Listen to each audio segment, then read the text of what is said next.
It's now my pleasure to welcome Dr Philip Lowe, Governor of the Reserve Bank of Australia, to share his remarks. I've had the honour of introducing Dr Lowe on the last 4 Anika Foundation fundraisers. I think that included 2 Zoom events, both of which tested certainly the bandwidth of the Wi-Fi at my home. But I feel especially privileged to introduce Phil today, in person, for his final address in his capacity as the Governor of the RBA. I wanted to take this opportunity to extend my thanks to Dr Lowe for all he has done, not just as a Director of the Anika Foundation, but also as a national leader during a global crisis that was aptly and overwhelmingly labelled as unprecedented. The pandemic challenged the world, and Phil showed tremendous leadership as Governor as he guided Australia through turbulent times. It's fair to say he faced into a unique set of challenges, unlike any governor before him had seen, and his resolve and dedication to ensuring the Australian economy remained resilient and open for business was admirable. In that context, very few have the authority to speak to the challenges of the current economic environment and the impact it's having on society like Dr Lowe. He's had a distinguished career spanning more than 40 years and has been a prominent voice on Australian economics and a terrific ambassador for the health and well-being of young Australians during this time. Please join me in welcoming Dr Philip Lowe.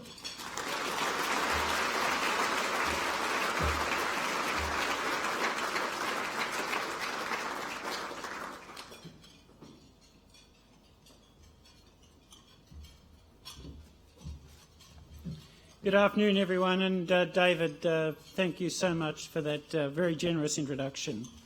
I'd like to begin today by thanking everybody for their support of the Anika Foundation.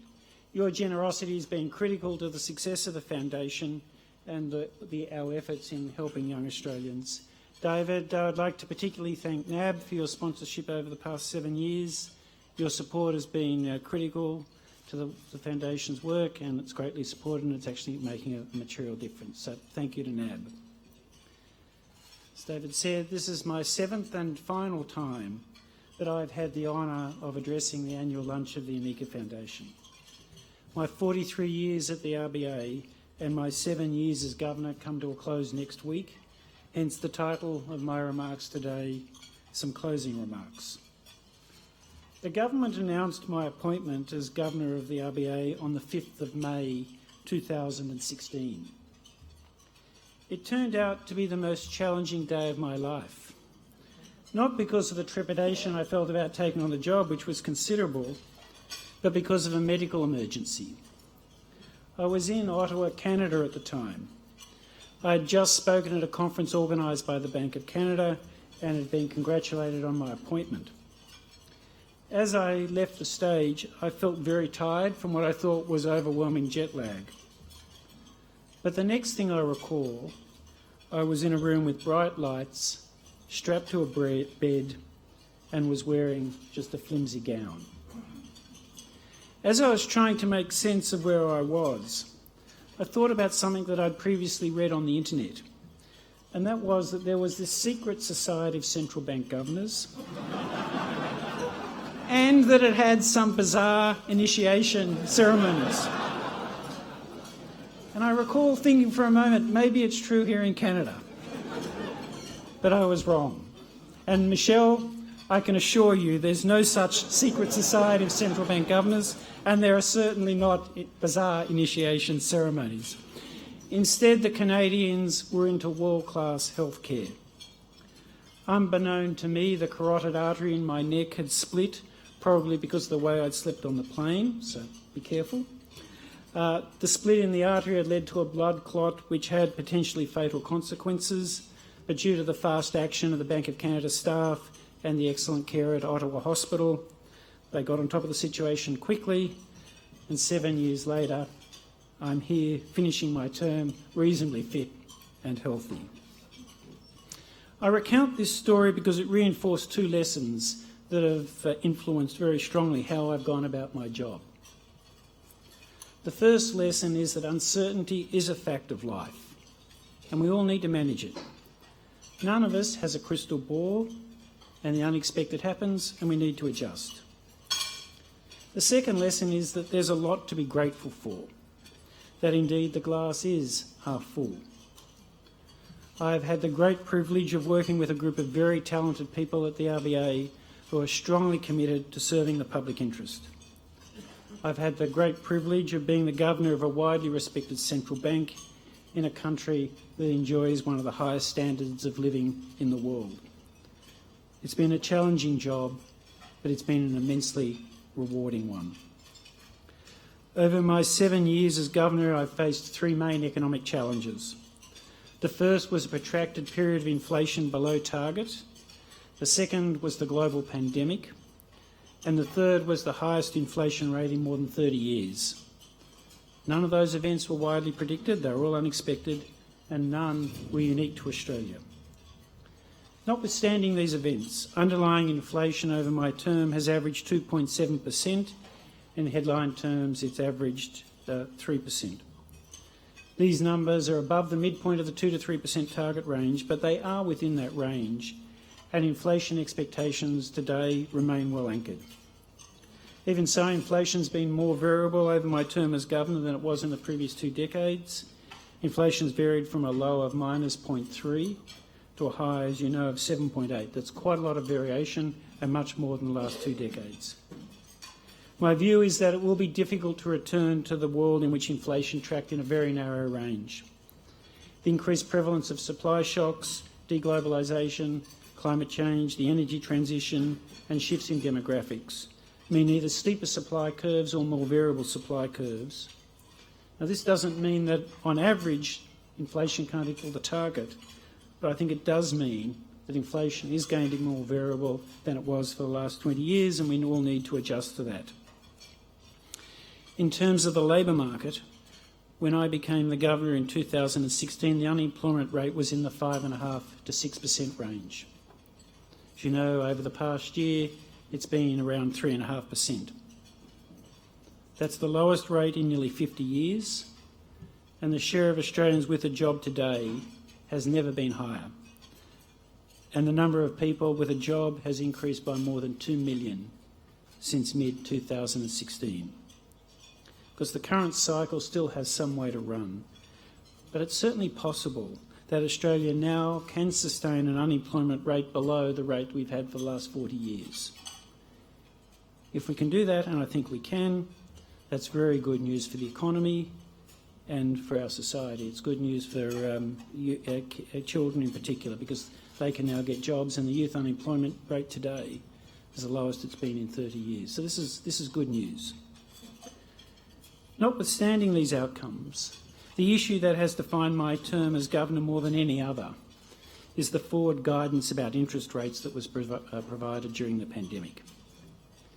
That guidance was widely interpreted as a commitment rather than a conditional statement that interest rates would not increase until 2024.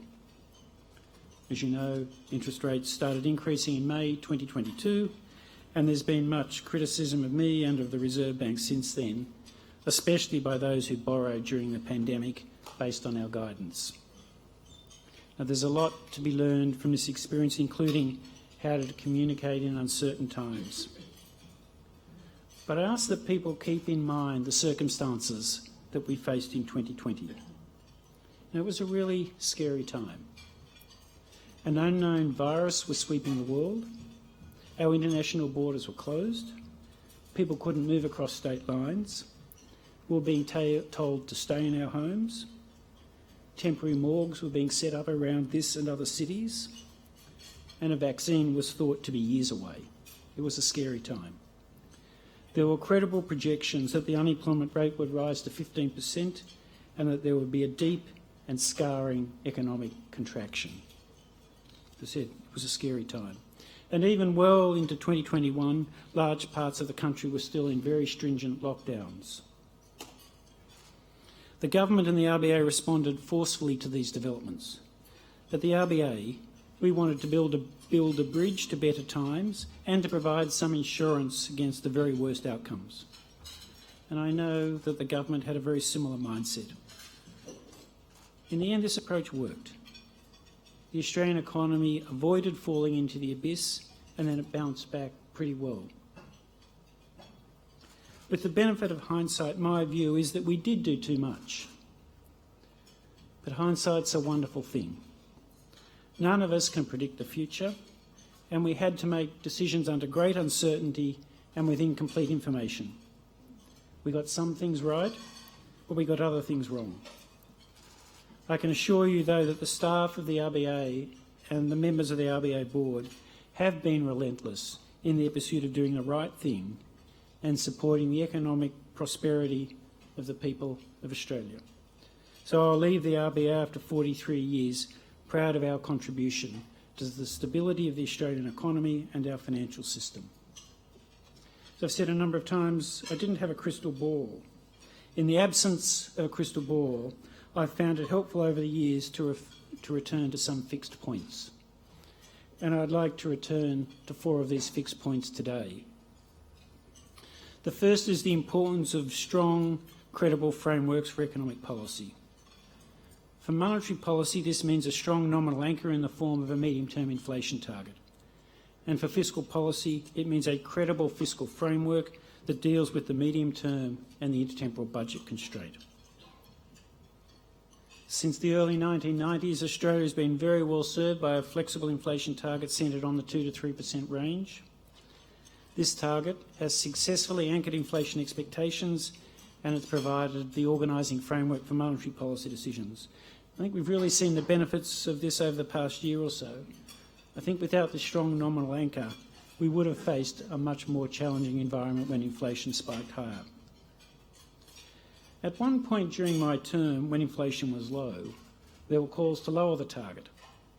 And recently, some have called for a higher target, hoping to avoid the cost of disinflation. I've consistently argued against such calls.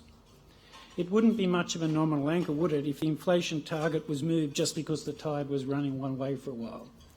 People would rightly wonder what would happen when the tide inevitably ran the other way. Having chosen a target, it's best to keep with it unless there's a compelling case for change, which there is not. For fiscal policy, an anchor is also important. Governments face many demands on their budgets, and when they borrow today, they need to be able to service that debt into the future.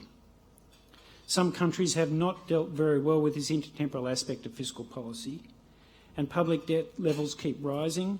My view is this is storing up problems for the future. Australia has done better on this front, but we are not immune to the pressures on the public purse, and those pressures are growing.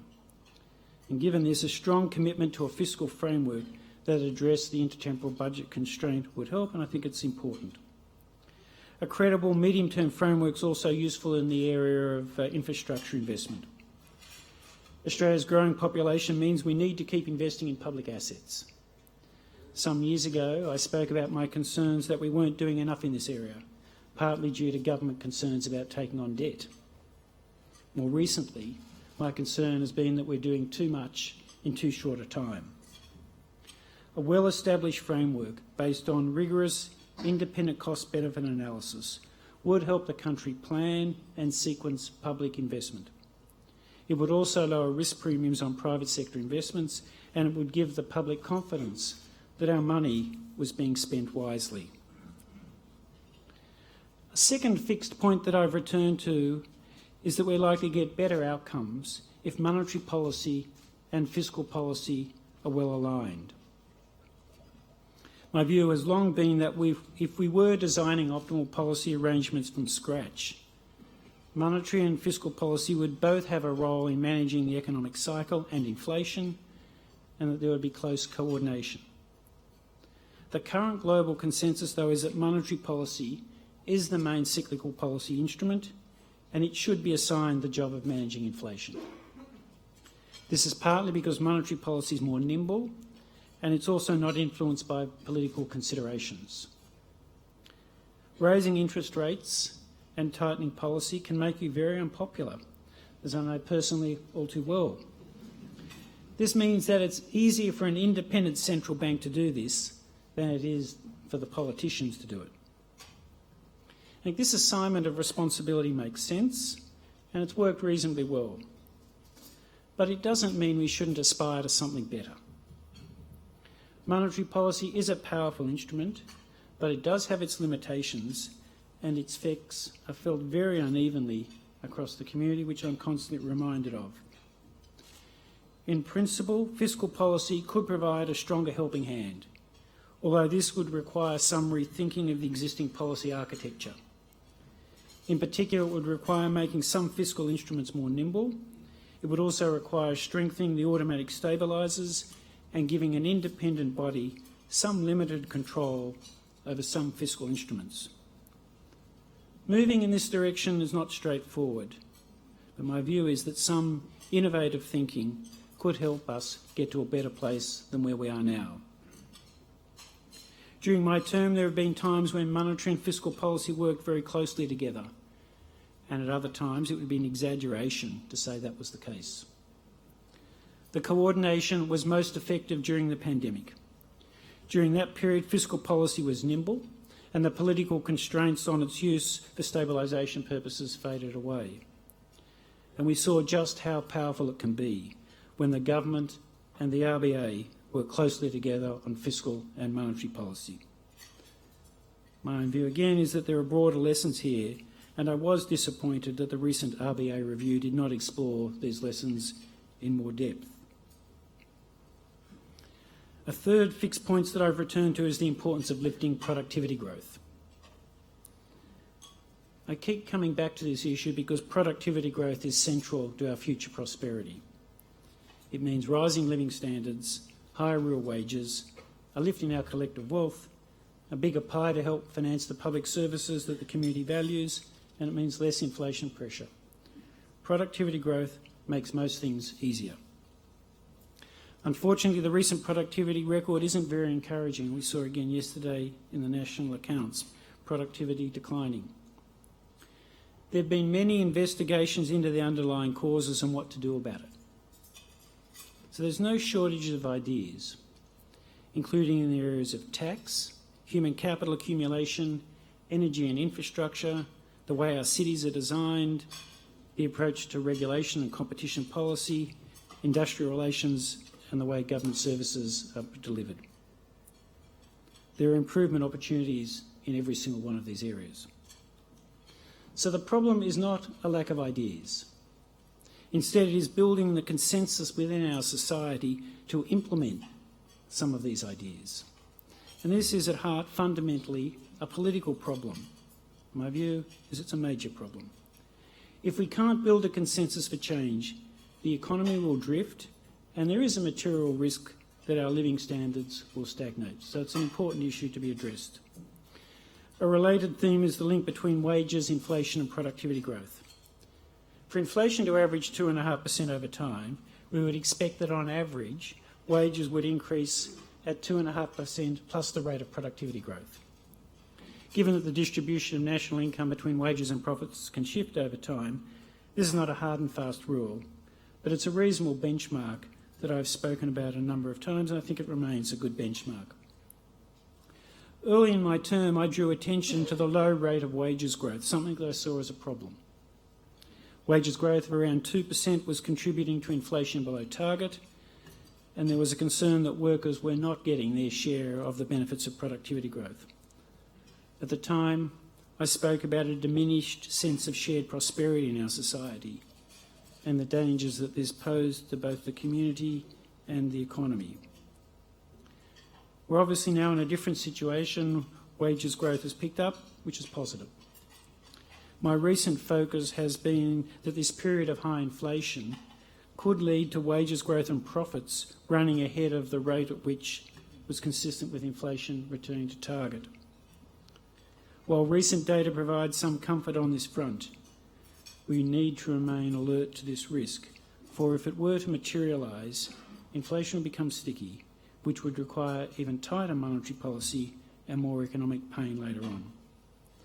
A lift in productivity growth will certainly be helpful here, allowing for stronger growth in nominal and real wages and stronger growth in profits.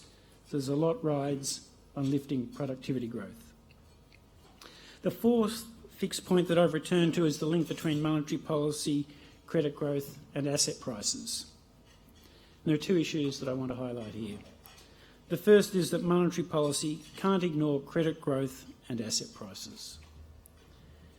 It's worth recalling that prior to the pandemic, economic cycles were increasingly being driven by developments on the financial side of the economy, by swings in credit and swings in asset prices.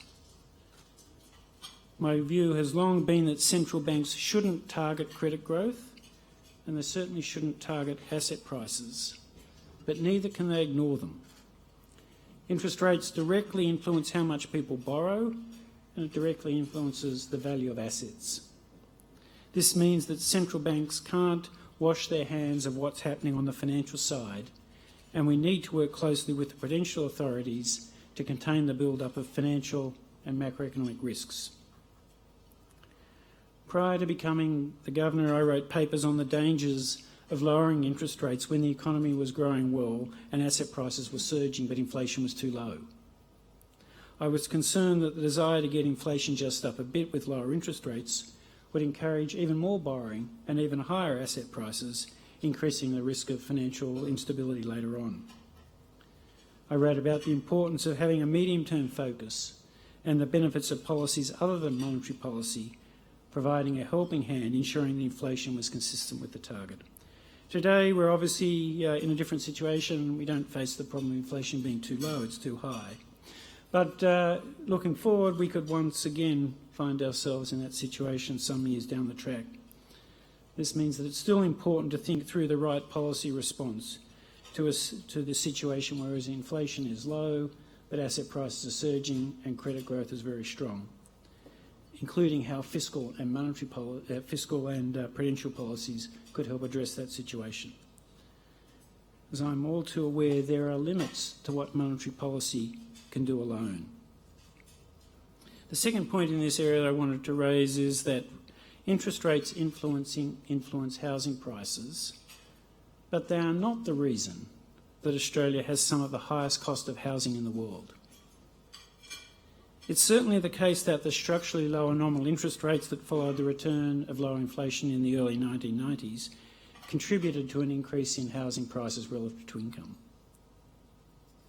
But the reason that Australia has some of the highest housing prices in the world isn't interest rates, which have been roughly at similar levels in other countries with quite different levels of housing prices. Rather, the high housing prices are the outcomes of the choices that we've all made together as a society. Choices about where we live, how we design our cities, and how we design and regulate urban land, how we invest in and design transport systems, and how we tax land and how we tax housing investment. In each of these areas, our society and our politicians have made choices that lead to high urban land and high urban housing costs. It's by tackling these issues that we can address the high cost of housing in Australia, which personally I view as a serious economic and social problem. In summary then, in the absence of crystal ball, these are the four fixed points that I've returned to over and over in my term of Governor. Those points are the importance of strong, credible frameworks for economic policy, the benefits of monetary and fiscal policy coordination, the necessity of lifting productivity growth, and the need for central banks to pay attention to developments in asset markets and credit markets. In addition to these points, there are many other points that have been attributed to me, including a promise that interest rates would not go up until 2024. Everybody needs to get a flatmate. Everybody needs to work more hours to make ends meet. And young adults should stay at home because of the rental crisis. Yet I did not make any of those points.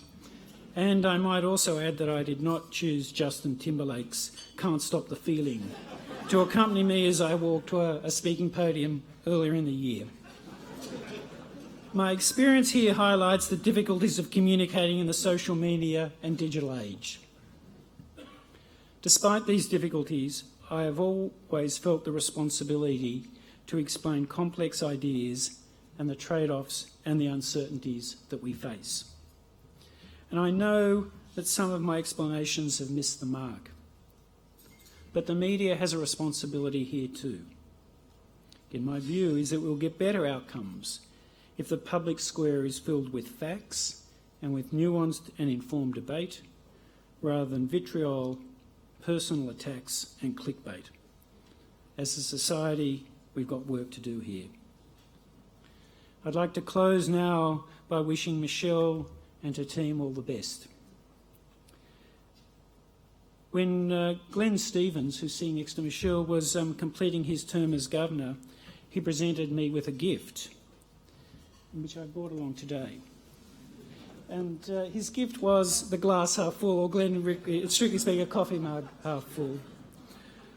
Glenn, with your permission, I would like to re-gift this to the next governor.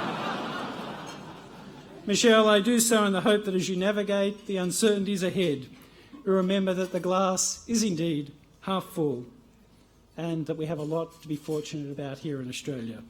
Congratulations, and I would like to re-gift this to you. So finally,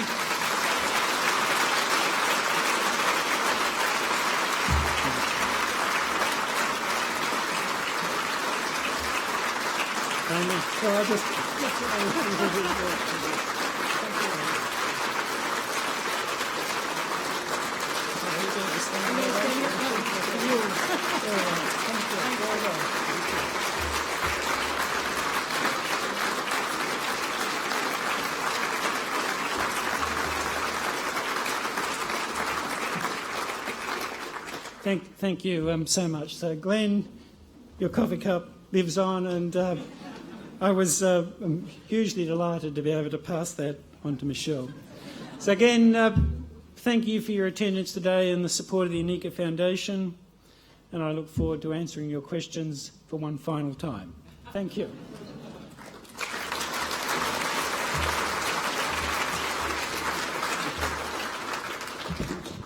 Thank you, Phil, for such an insightful speech and also for the humour.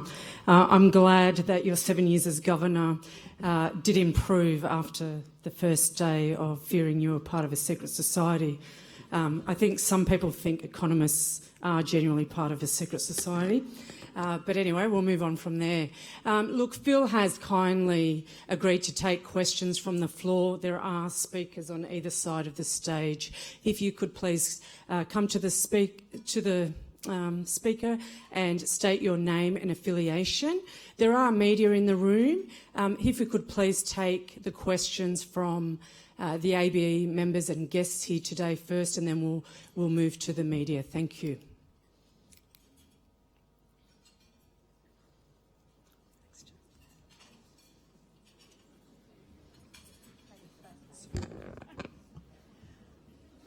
Joe Masters, Chief Economist at Barrenjoey. First of all, I'd like to thank you for your contribution over so many years and for your speech today. I wanted to come back to the mug. You've talked today a lot about the challenges that face us and the challenges that the students online are going to have to tackle. When you think about the future and glass half full, what are you optimistic about? I'm incredibly optimistic about Australia's prospects. And we've got a country that's still growing reasonably well. We've got fantastic natural resources. We've got incredibly smart people. And people from all around the world want to come and live here. One of the challenges we have at the moment is the population growth is strong, it's causing problems in the housing market. But people want to come here, they want to live here, they want to work here. And you can understand why they want to do that, because this is one of the best places in the world to live. We have responsible fiscal policy, have good policy frameworks. There aren't many places in the world you want to be, are there?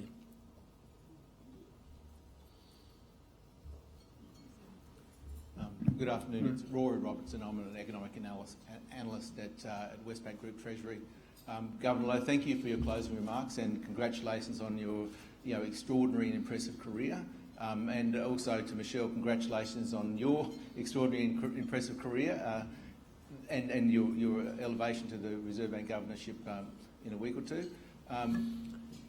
Country kid from Wagga Wagga, country kid from Armidale, how good. So, Governor Lowe, you mentioned the Reserve Bank review and you mentioned Reserve Bank independence. I wonder if you can make some closing remarks on those two things together. Across the world, financial markets and general communities like Reserve Bank independence because it gets one set of policymakers making decisions and puts the politicians to one side. Across the world, the way they do it, the standard way, has been to have full-time insiders in the central bank making the decisions, and if there are outsiders involved, their role is much smaller. And the standard way in, say, New Zealand, there are 4 full-time professionals against 3 outsiders. In the Bank of England, it's 5 full-time professionals, 4 outsiders, often part-timers.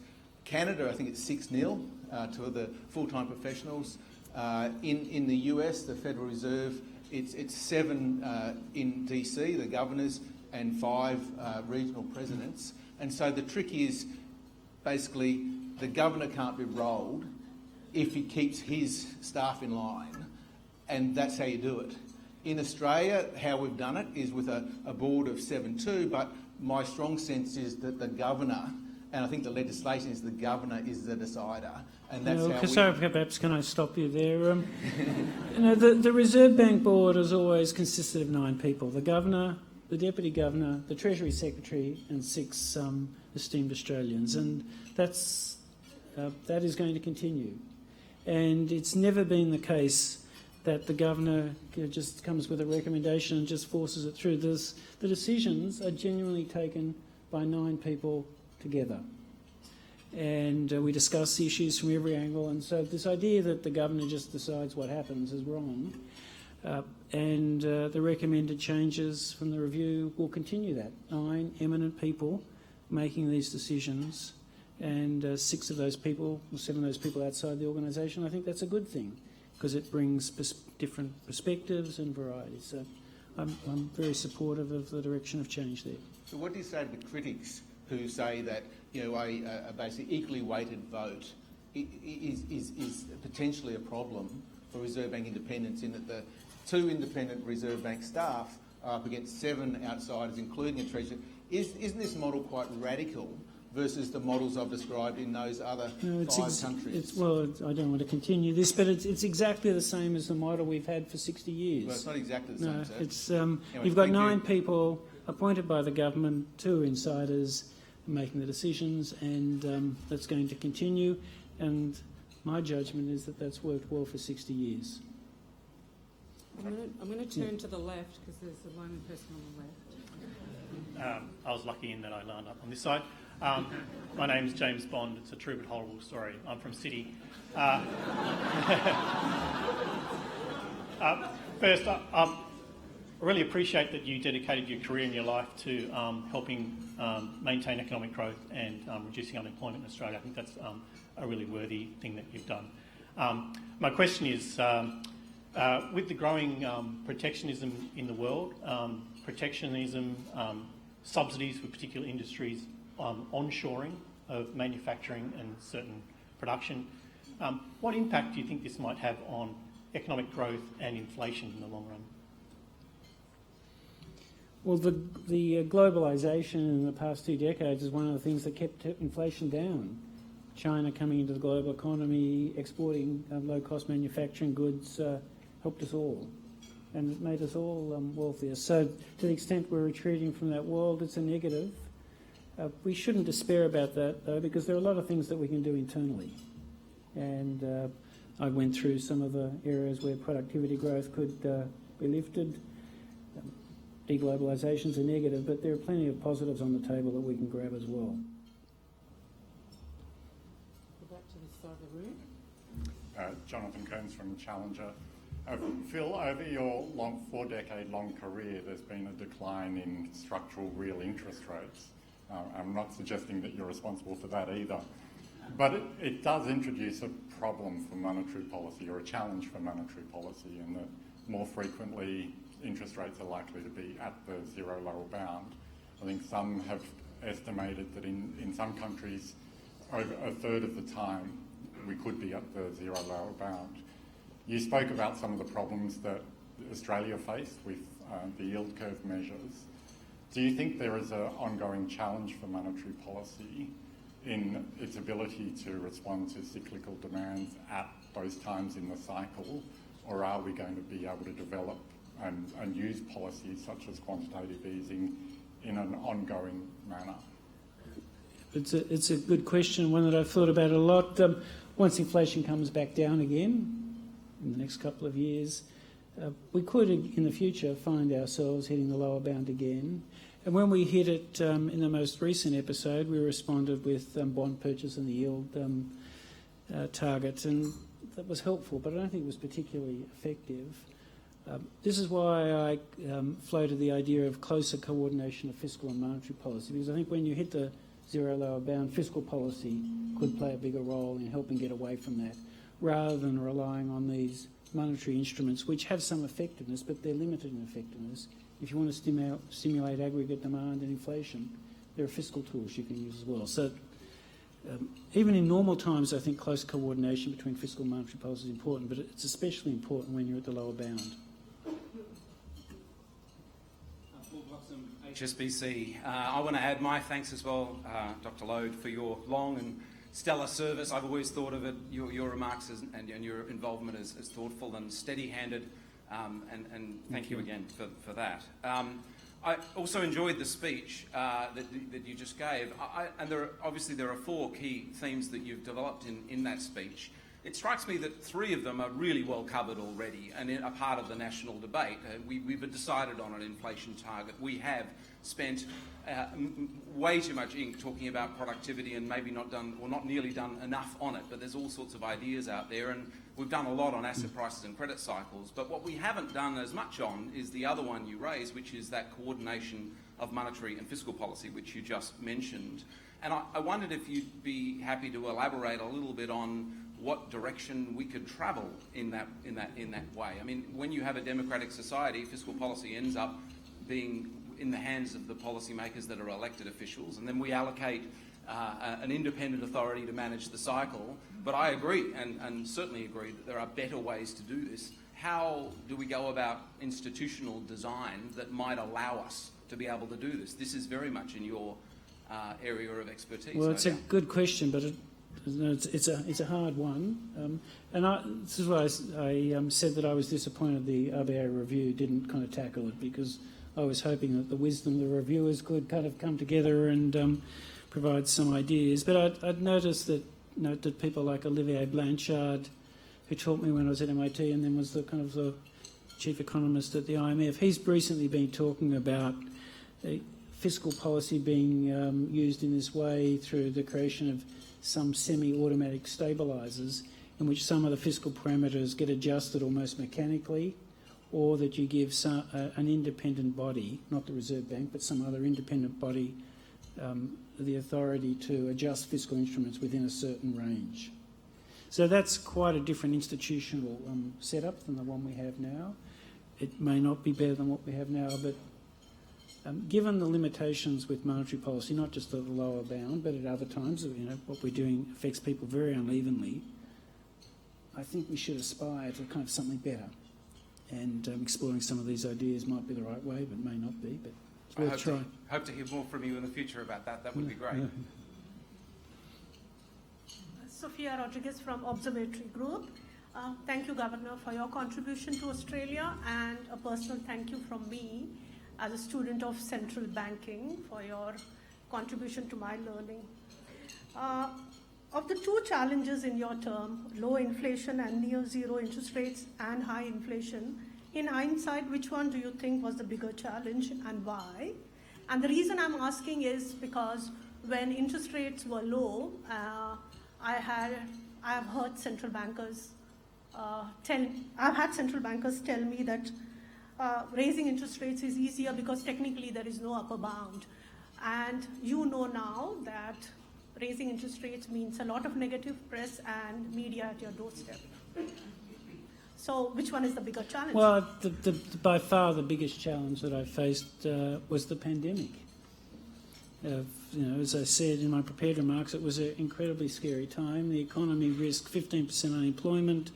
being told the contraction could last for years, the vaccine wasn't going to be developed, and we reduced interest rates to zero. And we thought, well, probably that's not enough.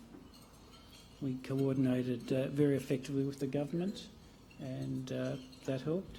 And we had to come up with these innovative policy instruments. So that was by far the most challenging time. And raising interest rates, while it makes you unpopular, it's the right thing to do. And the job of the central bank and the central bank governor is to be unpopular at certain points in time and do the right thing for the country, and that's what we did. Thank you. I think we're going to have to make Bill the last question. I'm terribly sorry. I know you've been waiting in line, those behind Bill, but I think in order to run to time and because we've got a presentation, I will have to make Bill's question the last one. Well, thank you, Bessa. Thank you, fellow Westpacker. Totally unbiased decision there. Bill Evans from Westpac, Phil. Phil, Alan Greenspan famously said, if what I have said is particularly clear, you have clearly misunderstood what I have said. Your style has been entirely different. I think your great legacy has been the way you've interpreted the economic conditions, the policy debate, and people at our level, we're supposed to be professionals, have learnt so much. People in the public have learnt so much. And I think that's an incredible legacy that you've left us. But Alan also said when he was asked what is the neutral interest rate, he said, I'll tell you when I get there. I'd like you to prove to me that you're much more eloquent and much more clear thinking on this particular issue than we got from Alan. No, I'm sorry, I'm going to disappoint you, but I can never understand Greenspan's kind of perspective here. But my perspective is kind of diametrically opposed to it. We're taking really important decisions on behalf of the country. They can be unpopular. They affect the distribution of income. So they're really important decisions. And given that, I think we need to be as accountable as we can and explain our decisions as clearly as we can and the reasons why we're taking those decisions and the trade-offs we're managing. So I cannot see how it can help the situation by being unclear. So at various points in time, I've struggled to be as clear as I wanted to be, but I've always sought to explain things as clearly as possible. You know, the Australians should expect that of us. We take important decisions, we affect all your lives, and you have a right to know why we're taking those decisions and how we manage them. In terms of the neutral real interest rate, I'm going to leave that to my successor.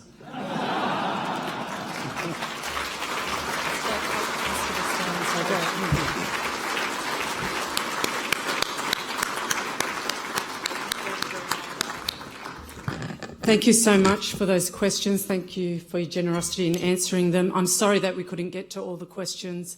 As expected, Phil Lowe is very popular and we just can't keep to time and take all those questions. I'm going to ask Phil to stay on stage while I call Stephen Walters to the stage. He is the Chief Economist of the Business Council of Australia. He's also the former Chair of the Australian Business Economists, and he has a special presentation to make to Phil. I will then also be calling Adrian Blundell-Wignall to the stage, where he will give his vote of thanks. So please stay around for that.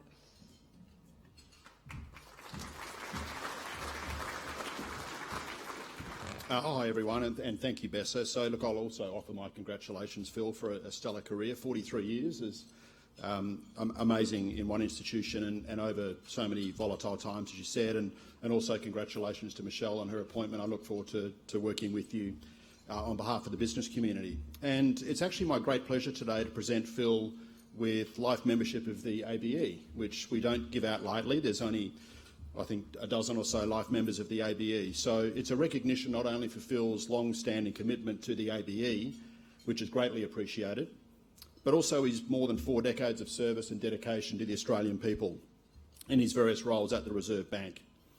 Some years ago, Phil actually was a member of the ABE committee and later agreed each and every year to, as both Governor and Deputy Governor, to speak at ABE events, including at this very event, of course. Now, Phil's speech has not only provided our members, the financial markets, the general public, with great insight as to what was happening in the economy and monetary policy, but greatly added to the success of the ABE and, of course, most recently to the Foundation as well. So, Phil, members of the ABE Executive Committee, sincerely thank you for that.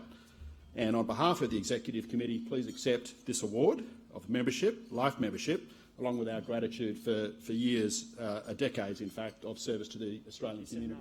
Thank you. Just stay here, Phil. I look forward to seeing you at AB events in the future, Phil, free of charge, given you're a life member now, in between your games of golf, of course. So thank you, everyone.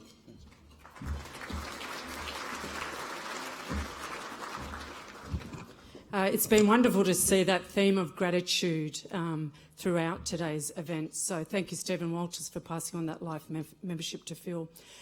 Before I bring Adrian to the stage, I just wanted to share with you the next two events that we have upcoming for the ABE. So next month we will have the New South Wales Treasurer providing an exclusive event on the 21st this month actually, 21st of September, which is a breakfast event. And then in October, we will also have a health economics event, which will feature the CEO of the Cancer Council, Dr. Angela Jackson, as well as Dr. Rayla Mazzina and AMP's Deputy Chief Economist. I welcome now Adrian Blundell-Wignall to the stage, and again would like to say thank you to Phil Lowe.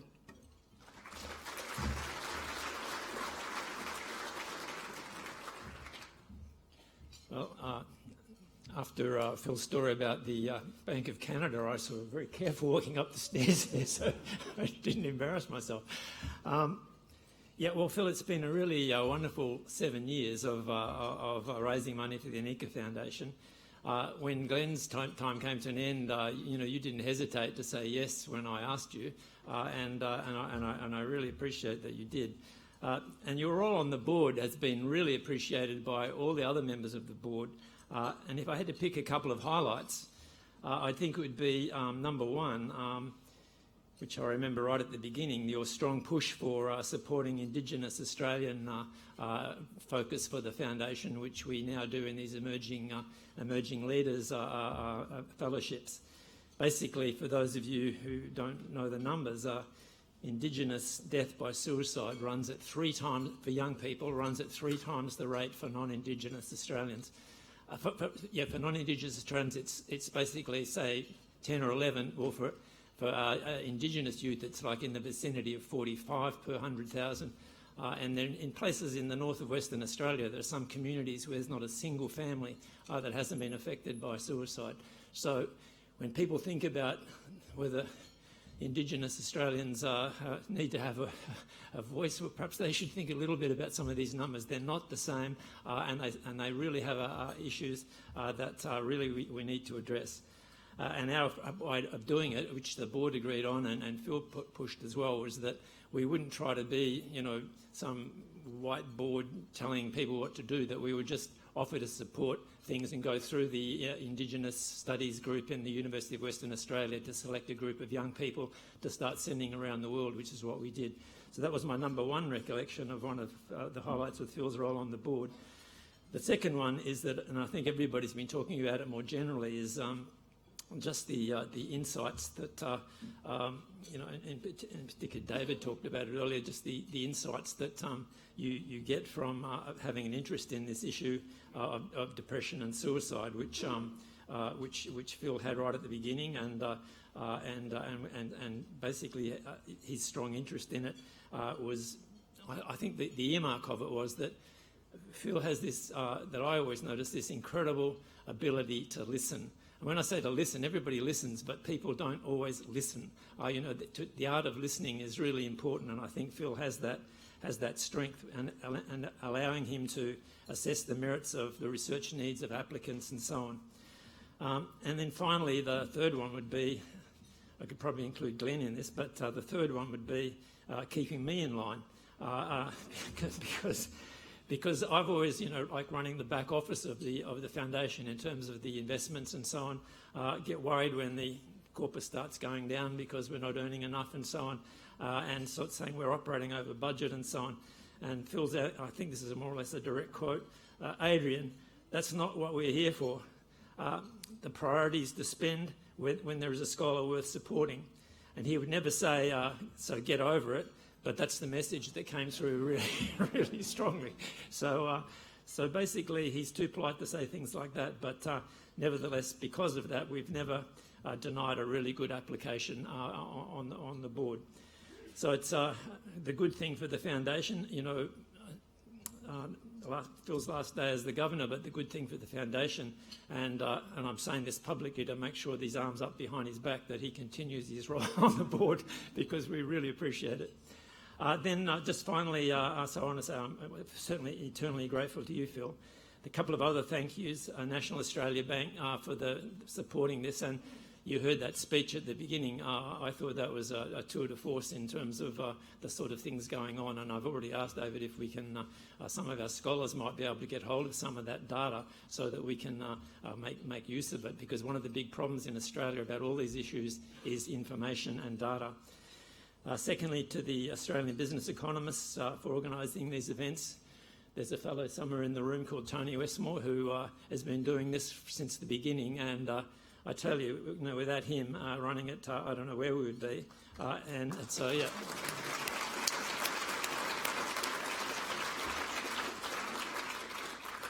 And of course, there's Besser and Stephen Walters before, and so on. So I think that I'd like to say thank you to all of those.